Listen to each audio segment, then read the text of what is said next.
Hey, Vince Monte here, and in this video, you're going to discover how to overcome your fear of selling. I want to give you 5 simple tips, and these are super helpful to especially coaches who are building a high-ticket coaching business.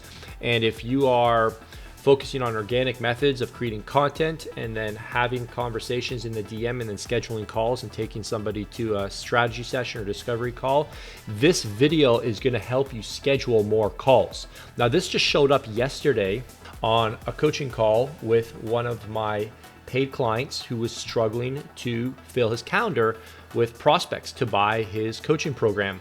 And what showed up is that he's not making enough calls to action. So in his stories, in his content, he's not promoting his services. He's not giving people an opportunity to raise their hand, come into the DM so he can see if he can help them and if they want help. I'm gonna just cover a couple things here to help you schedule more calls. No particular order. I want to help you grow your fitness business, your coaching business, and I want to give you 5 things that will really help you. And I want you to know that when I first got into sales, I knew nothing about like how to sell. I didn't grow up in a sales family. I had the same fears and concerns, like what if I come across as pushy? What if I come across as desperate, over salesy? I had those same feelings and those same fears, and it was because I didn't know what I'm about to share with you. So I hope this is super helpful for you. So the very first thing I want to teach you is something called the buyer's pyramid, and I'm going to put up a graph here so that you can take a look at it. This is from Chet Holmes' book, The Ultimate Selling Machine. And the very first thing you understand when you're selling is that the majority of people are not going to buy. And it's because they fall into one of these 5 categories. As you can see in the very bottom category, 30% are not even interested. So when you're creating your content, 30% of people are not even interested in buying. They're not even going to raise their hand. They're never buying ever. So just eliminate 30% of people who are following you on your Instagram or your Facebook or whatever. They're just never going to buy, period. Now, there's another 30% who don't think they're interested in what you have to offer and sell. And then there's another 30% that aren't thinking about it. Maybe they have a coach right now and they're not thinking about a new coach right now. All right. This, by the way, I'll save this for another video, but this middle 60% is where all the money is. Convincing, educating, nurturing this group of people who are following you to get into this top 10%. So the next 6 to 7%, they're open to it. So they actually might intentionally be looking for a coach right now or your service. If the offer is right, if you grab their attention, you could get them. And then the final 3%, they're ready to buy right now. So if I were to make a call to action right now on this video, 3% of you watching right now would raise your hand because you're actually looking for exactly what I'm about to offer you. And I think one of the reasons we're afraid to sell is because we put too much pressure on ourselves to like sell everybody. When the truth of the matter is only 3 to 10% of people are even in the position to take you up on your offer. So the reason I share this one first is because now you know people are in 1 of 2 categories. They're either ready to buy or they're not ready to buy. So if you have a fear of not making a call to action today because you think, oh, but I said the same thing yesterday, it doesn't matter. Because there might have been somebody yesterday who was not ready to buy, but now something happened in their life where they are ready to buy today. So even though you said the same thing yesterday, they weren't in a position to take you up on that offer. Today they are. And that's why you have to show up every single day. You have to understand the buyer's pyramid, and you're only applying to a small percentage of people. All right. If you decide today not to make a call to action in your stories or in your feed, then you're missing out on 10% of people today that were not the same 10% yesterday.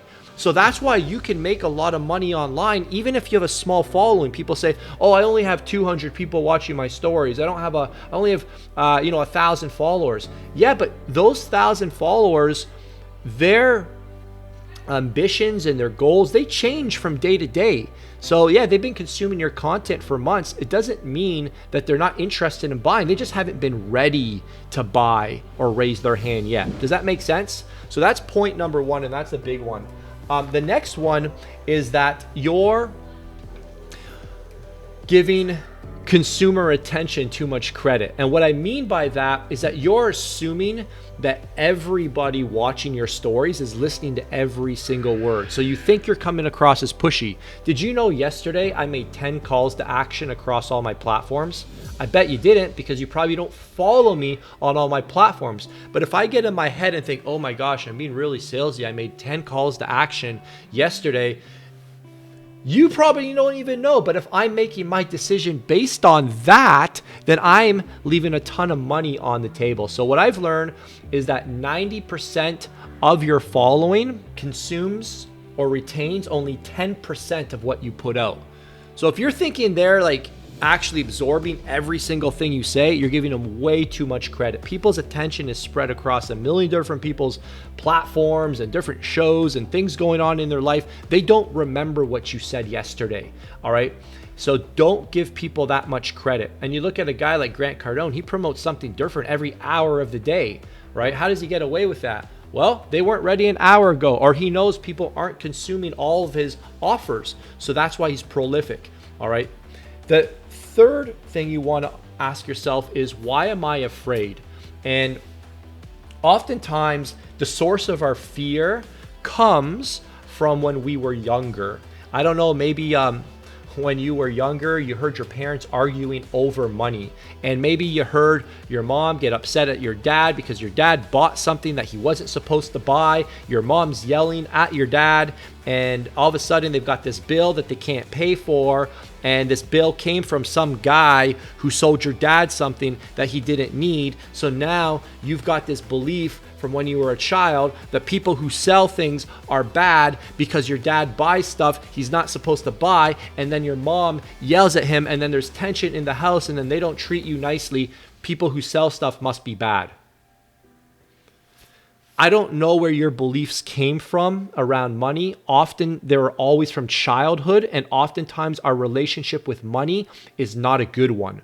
So you might have some subconscious programming going on, which is way beyond the scope of this video, that's going to require some therapy, that's going to require some healing, and that's something you should definitely look into. All right. The next one I want to offer you, after figure out the source of your fear around selling, is shifting your perspective. Now, why are you afraid to sell? I don't want to come across as pushy. Oh, I don't want to feel salesy. Oh, I don't want to come across as desperate. Did you notice what every one of those sentences started with? The word I. I. Guess what? I is selfish. All you're worried about is yourself. So you need to shift your perspective from not worrying what people think about you and worry about serving people. Give somebody an opportunity. Invite someone on the journey. That's what you can control. If they're not ready, they're not going to sign up anyways. So what I want to encourage you to do is shift your perspective from being seen as salesy. That's a selfish mindset. Oh, I don't want to come across as desperate. That's a selfish mindset. You're only concerned with your own feelings. What about the person who is suffering in silence because they don't have access to your support and to your services and to your skills, right? They're going to bed at night crying themselves to sleep because they can't find a solution to solve their problems because you're worried about your feelings. You need to shift your perspective from being selfish to being a servant, all right?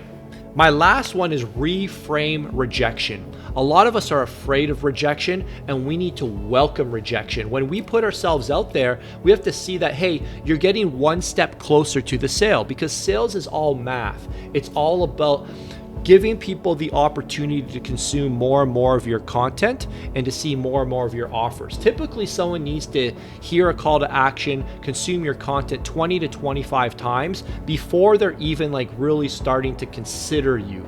So if you're putting stuff out there and it's rejection, that's good. The more rejection, the better, because you're now getting closer to a yes. All right. So the no's are leading to your yes. And you have to just understand that if you are really, demoralized from rejection, it means you're not getting enough rejection. All right. The more you get rejected, the more comfortable you get with it. So your tolerance for pain is just very, very low. And what we need is we need more rejection, so we need to put out more activity. All right, the more calls to action you make, eventually what will happen is you start to get more leads, you get more conversations, more book calls, you start closing more people into your coaching program, and you start to see that more rejection is actually the exact thing that results in more activity, that results in more income, which results in more impact, which is what we're all after. So rejection's okay, all right? Don't shy away from it, embrace it, chase it, and it's gonna lead to more yeses. So those are my 5 tips for you on how to overcome your fear of selling. I'd love to know from you which one was your favorite. Let me know in the comments below. And if you need any help growing your online fitness business right now, you're committed, you're ready, then send me a message over on Instagram at Vince Del Monte with the word dominate. I'll know what that means, and you and I can have a little conversation around starting, growing, or scaling your fitness business, and we can see if you're a good fit for one of my coaching programs that are dedicated to helping fit pros hit 10K, 50K, and even 100K months, all organically, no paid ads, no funnels, no long hours needed, no big following needed. We'll show you our accelerator method, and we will help you take your business to where it can have maximum impact and meaning for your best life. Till next time, I'm Vince Del Monte. Be sure to like this video, share this video, drop a comment below. I love hearing from you, and we'll see you soon. Ciao, ciao.